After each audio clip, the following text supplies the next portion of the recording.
உதகை கொடைக்கானலில் கடும் உறைபனி பொழிவால் சுற்றுலா பயணிகள் மகிழ்ச்சி அடைந்துள்ளனர்.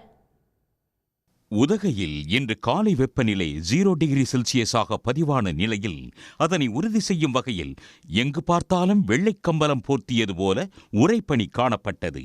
அரசு தாவரவியல் பூங்கா, காந்தள், தலைக்குந்தா, அவலாஞ்சி போன்ற பகுதிகளில் இதுவரை இல்லாத அளவுக்கு உறைபனியின் தாக்கம் பலரையும் வியக்க வைத்துள்ளது.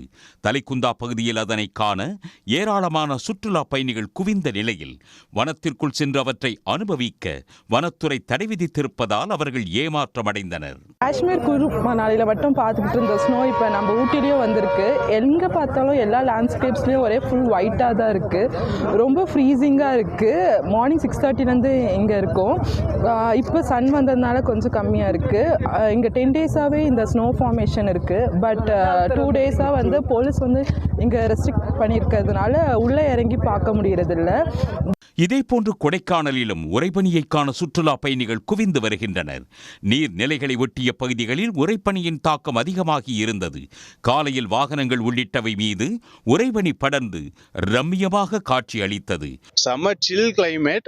ஆக்சுவலாக ஏர்லி மார்னிங் நாங்கள் பிளான் பண்ணி வந்தோம். ஒரு அரௌண்ட் 6 o'clock இங்கே வந்தோம். இங்கே ஃபுல்லாக செம்ம ஐஸாக இருக்குது. ஸோ செம்ம எக்ஸ்பீரியன்ஸாக இருக்குது. ரொம்ப சில்னஸாக இருக்குது. குளிர்லாம் எங்களால் தாங்கவே முடியல. சூப்பராக இருக்குது. நல்லா என்ஜாய் பண்ணலாம். கொடைக்கானலில் கடந்த 5 நாட்களுக்கும் மேலாக உறைபனி நிலவி வருகிறது. உடனுக்குடன் செய்திகளை தெரிந்து கொள்ள சன் நியூஸ் பெல் ஐகானை கிளிக் பண்ணுங்க.